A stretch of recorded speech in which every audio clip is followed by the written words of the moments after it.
मुल्क शाम का सबसे बड़ा यहूदी आलम मक्का से कुछ फासले पर आकर आबाद हो गया, जिसका नाम ईस था। जल्द ही उसकी खानका मशहूर हो गई और लोग दूर दराज से उस आलिम के पास आने लगे। वो अक्सर सामान खरीदने के लिए मक्का के बाजार में जाता और लोगों से मुखातिब होकर कहा करता, जमाना करीब है कि कुरैश में एक ऐसा बच्चा पैदा होगा कि जिसके पीछे सारा अरब हो जाएगा। मक्का के दीगर कबाइल उसके सामने पस्त हो जाएंगे। बहुत से अजमी शहर भी उसकी मलकियत में आएंगे। वो अल्लाह का आखिरी नबी होगा। तुम में से जो उसकी नबूवत के जमाने को पाए तो उसकी पैरवी जरूर करना। जब भी वो यहूदी आलम मक्का आता तो हर नए पैदा होने वाले बच्चे के घर में जाता और बच्चे को नंगा करके देखता और कहा करता कि अभी वो पैदा नहीं हुआ। एक दिन जब वो मक्का आया तो लोगों ने उसे बताया कि अब्दुल मुत्तलिब के यहाँ लड़का पैदा हुआ है।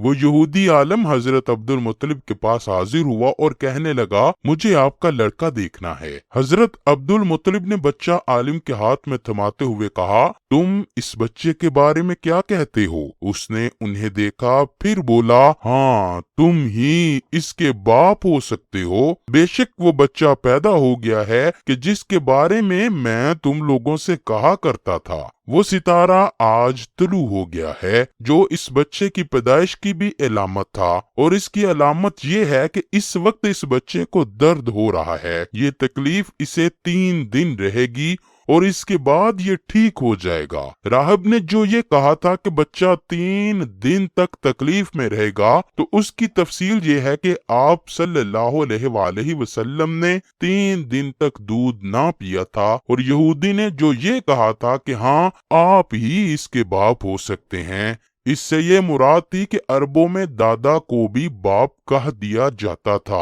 और नबी करीम सल्लल्लाहु अलैहि वसल्लम ने एक बार खुद फरमाया था, मैं अब्दुल मुत्तलिब का बेटा हूँ। यहूदी ने अब्दुल मुत्तलिब से ये भी कहा था, इस बारे में अपनी जुबान बंद रखिएगा, यानी किसी को कुछ ना बताइएगा, वरना लोग इस बच्चे से जबरदस्ती हसद करेंगे और इतना हसद करेंगे कि आज तक किसी ने नहीं किया होगा, और इसकी इस कदर सख्त मुखालफत होगी कि दुनिया में किसी की भी इतनी मुखालफत नहीं हुई होगी। पोते के मुतल्लिक ये बातें सुनकर हजरत अब्दुल मुत्तलिब ने इस आलिम से कहा, इस बच्चे की उम्र कितनी होगी? यहूदी ने इस सवाल के जवाब में कहा, अगर इस बच्चे की उम्र तबई हुई तो भी 70 से ज्यादा नहीं होगी, बल्कि इससे पहले ही 61 या 63 की उम्र में वफात हो जाएगी, और इसकी उम्मत की औस उम्र भी इतनी ही होगी। इसकी पैदाइश के वक्त दुनिया के बुत टूट कर गिर जाएंगे। ये सारी अलामात इस यहूदी ने गुज़श्ता अंबिया की पेशन गोइयों से हासिल की थी, और सब सच बिल्कुल साबित हुई।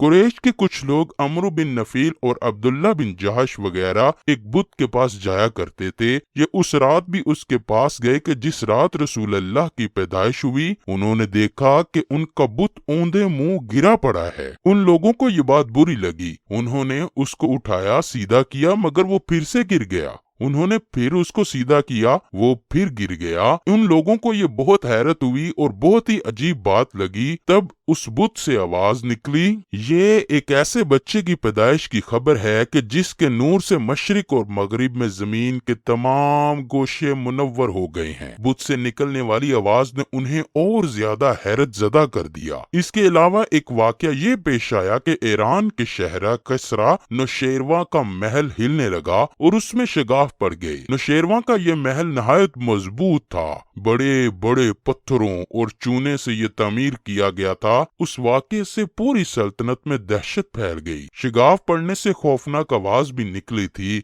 महल के 14 कंगरे टूट कर नीचे आ गिरे। आपकी पैदाइश पर एक वाक़या ये पेश आया कि फारिस के तमाम आतिशकदों की वो आग बुझ गई कि जिसकी वो लोग पूजा किया करते थे और उसको बुझने नहीं देते थे। लेकिन उस रात में एक ही वक्त में तमाम के तमाम आतिशकदों की आग का आनन फानन बुझ जाना और आग के पूजने वालों में रोना पीटना मच गया था। किसरा को ये तमाम इतलात मिली तो उसने एक काहन को बुलाया। उसने अपने महल में शिगाफ पड़ने और आतिशकदों की आग बुझने के वाकयात उसे सुनाकर पूछा, आखिर ऐसा क्यों हो रहा है? वो काहन खुद तो जवाब न दे सका। تاہم اس نے کہا ان سوالات کے جوابات میرا ماموں دے سکتا ہے جس کا نام ستی ہے۔ نوشیروان نے کہا ٹھیک ہے، تم جا کر ان سوالات کے جوابات لاؤ۔ وہ گیا، ستی سے ملا، اسے یہ واقعات سنائے۔ اس نے سن کر کہا ایک عصا والے نبی ظاہر ہوں گے جو عرب اور شام پر چھا جائیں گے، اور جو کچھ ہونے والا ہے ہو کر رہے گا۔ اس نے یہ جواب کسرا کو بتایا۔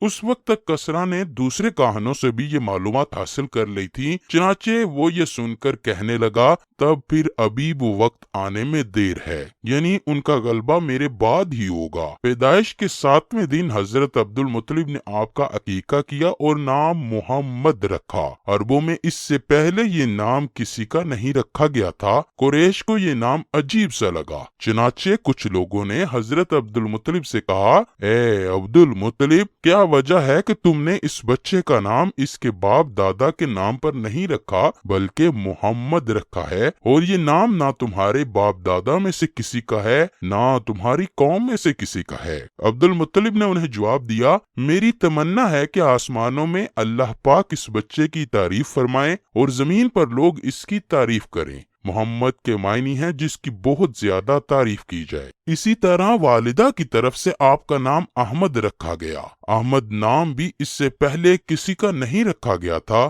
مطلب یہ ہے کہ ان دونوں ناموں کی اللہ تعالیٰ نے حفاظت کی اور کوئی بھی یہ نام نہ رکھ سکا۔ احمد کا مطلب ہے سب سے زیادہ تعریف کرنے والا۔ علامہ سہیلی نے لکھا ہے کہ آپ احمد پہلے ہیں اور محمد بعد میں، یعنی آپ کی تعریف دوسروں نے بعد میں کی، اس سے پہلے ہی آپ کی شان یہ ہے کہ آپ اللہ کی سب سے زیادہ حمد و ثنا کرنے والے ہیں۔ پرانی کتابوں میں آپ کا نام احمد ہی ذکر کیا گیا۔